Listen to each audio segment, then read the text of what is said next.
Hey guys, it's Dave, and I'm going to be giving you my WWE Payback reviews and my just overall opinion of what I thought of Payback last night on the WWE Network. So first off, let's get into the Kickoff show. It started, oddly, I didn't know the Dolph Ziggler-Baron Corbin match was going to be on the Kickoff show unless they announced that at some time during SmackDown. I assumed that was going to be on the main show.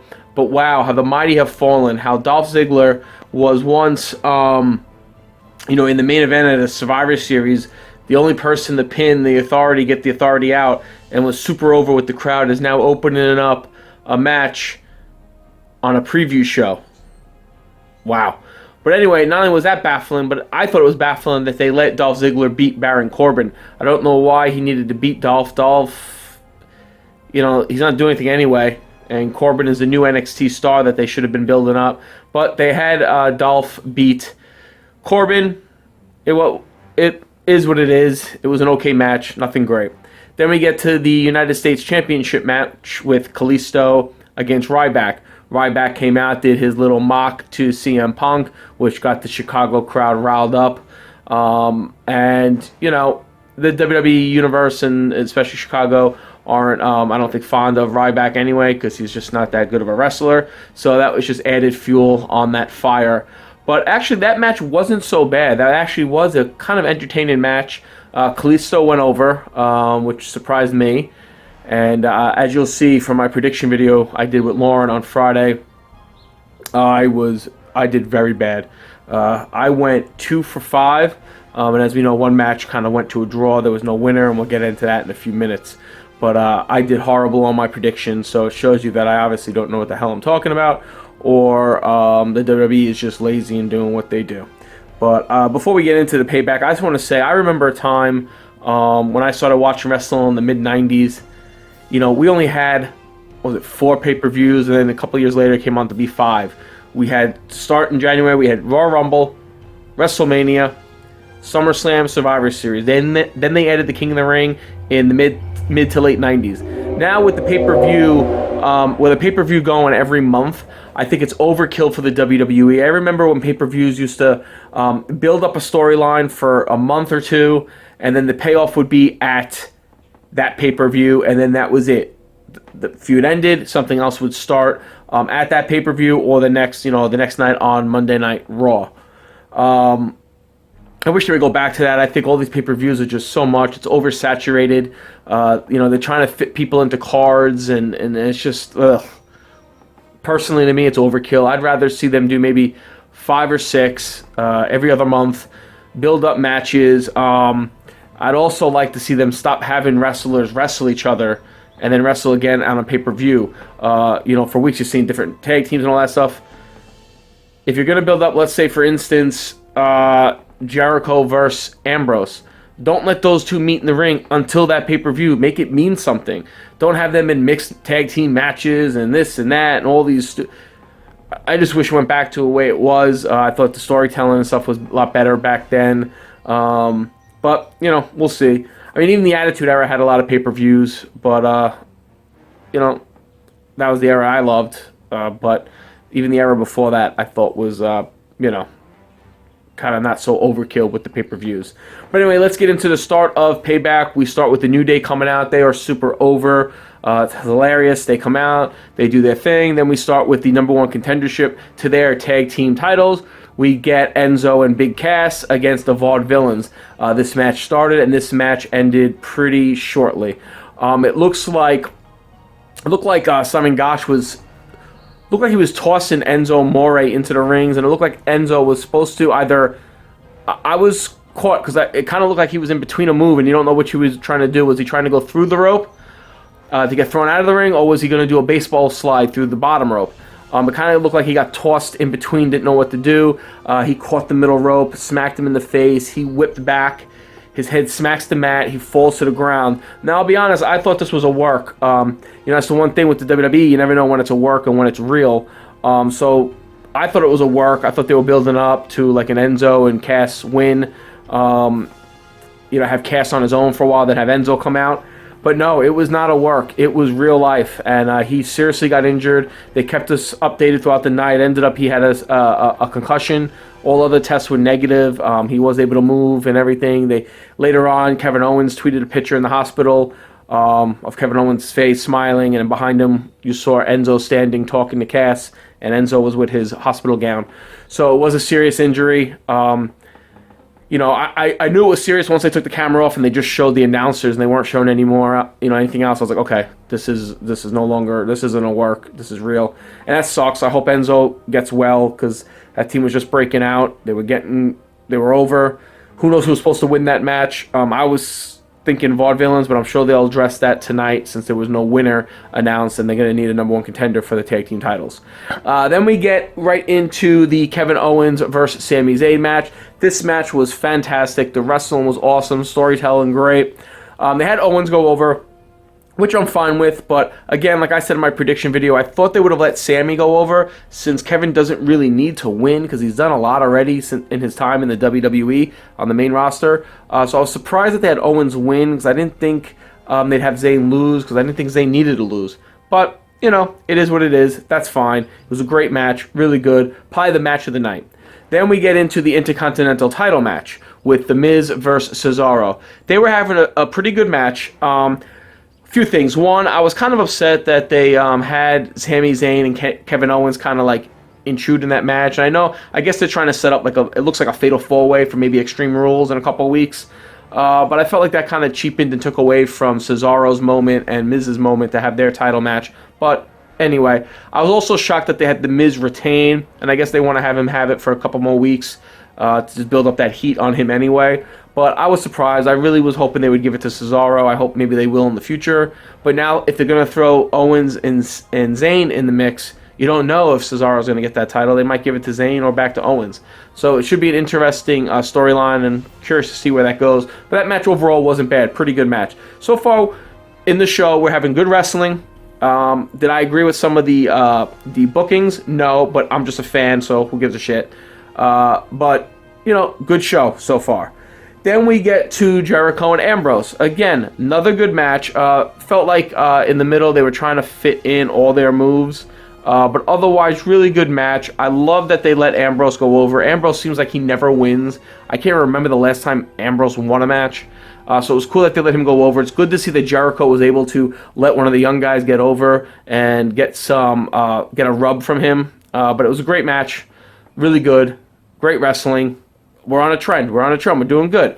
Some of the storylines, some of the endings I don't agree with, but the matches are good. The wrestling's good. We're going. Let's wait. Then we get to the Natalya and Charlotte match for the Women's Championship. Bret comes out with Natalya. I loved Bret Hart when I was growing up, but you could tell he did not want to be there. He was there for Natalya. That was it. You could tell he wasn't into it. He could give two shits. But, anyway, we get the match. Really good match. Great women's wrestling. Both of them can wrestle so great. Then we get to this bizarre ending, which was just so stupid, so fabricated, so just pulled out of left field. They have Charles Robinson. All of a sudden, Charlotte's got Natalya in the sharpshooter, and Charles Robinson just waits for the bell, runs, grabs the title, and runs off. First off, there's no story for that. It was retarded that they did that. What, for Chicago Screwjob? No. First off, you could never duplicate the Montreal Screwjob, because that was a real deal thing there. I remember watching that live on pay-per-view, and I was a Shawn Michaels guy. That was my boy. That was my idol growing up. So I didn't care, but I was like, holy crap, what just happened? Did they just literally screw Bret Hart? And you can't replicate that. It made no sense. It was stupid. Everybody knew it was stupid. Twitter was on fire about it.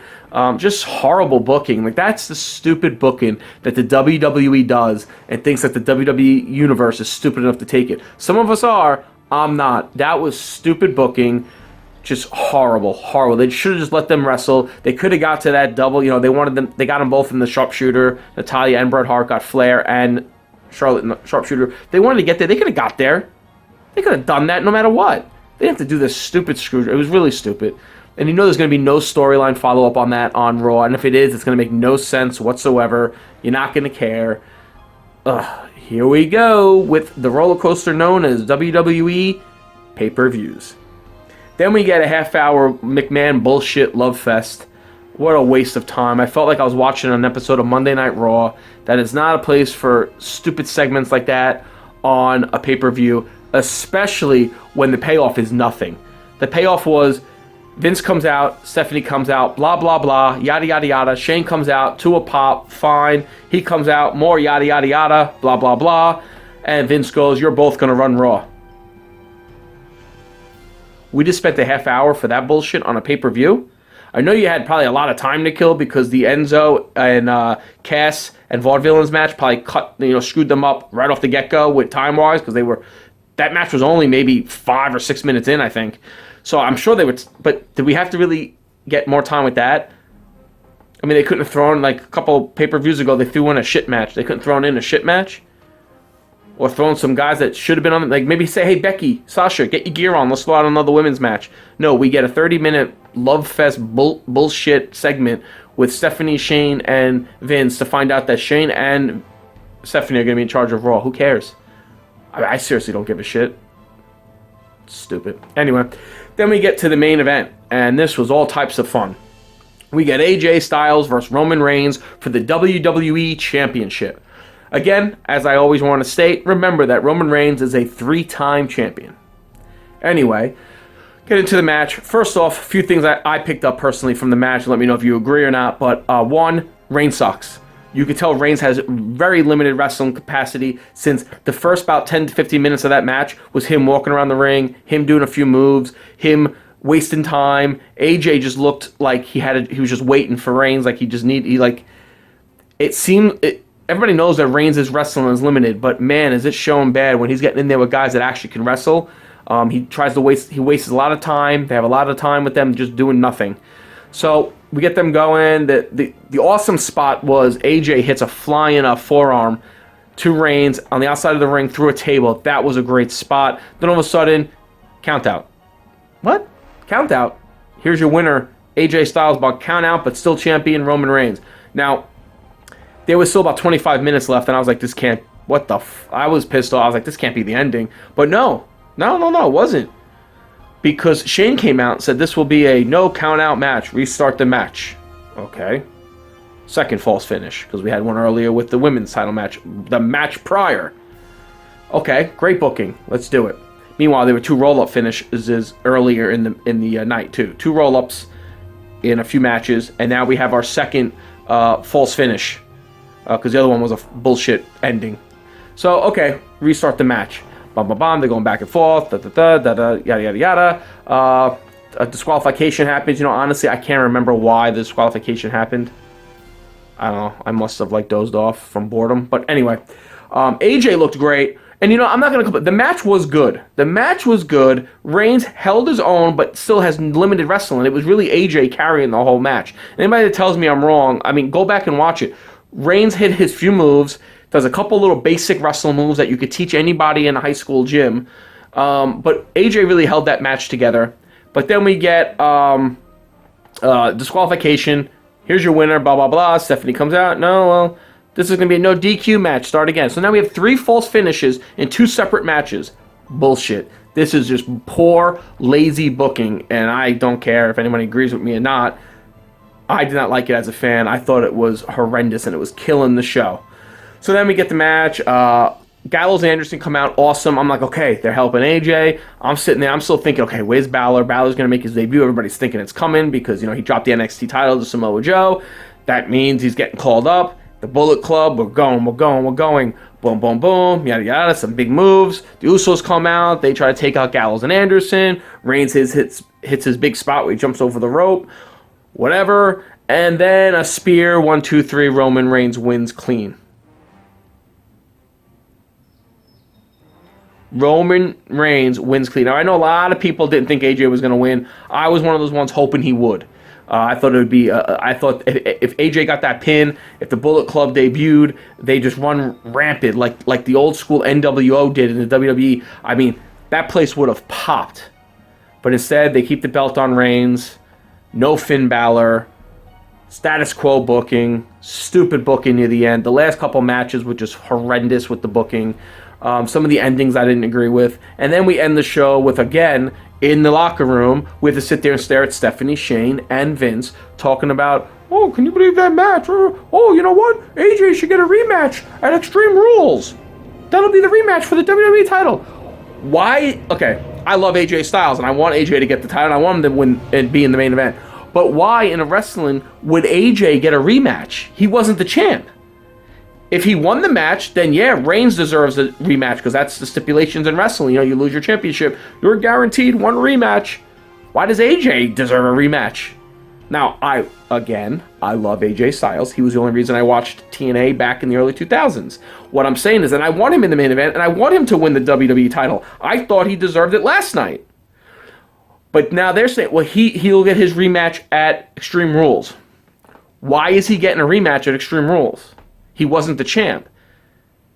Roman Reigns was the champ. He just pinned him. It should be, all right, AJ done. Who's my next opponent? See? Stupid booking. And if you don't understand that and you're going to sit there and say, I don't know what I'm talking about, you don't know what you're talking about. And how that makes sense to you baffles me. Because that does not make sense to me at all. It's not like someone cost AJ the match. I could see if maybe the Usos cost him the match and he lost and they go, oh, well, he deserves a rematch because he got screwed. Even that, I'd be like, okay, whatever. A little reaching. But it's just stupid, lazy booking. I don't like the writers in the WWE. They're horrendous. They're lucky they have some really good talent on this roster that can wrestle when they put them in a match.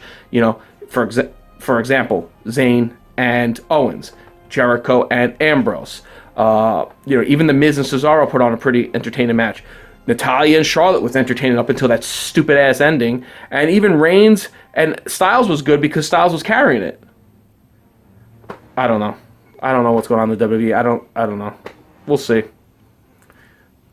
Whatever. Anyway, that's my review and my opinions on WWE Payback. Let me know what you thought. Leave your comments below. Like, share this video. Remember to subscribe and follow us on Facebook, Twitter, and Instagram at Everyday Geek TV. Thanks, guys. Adios.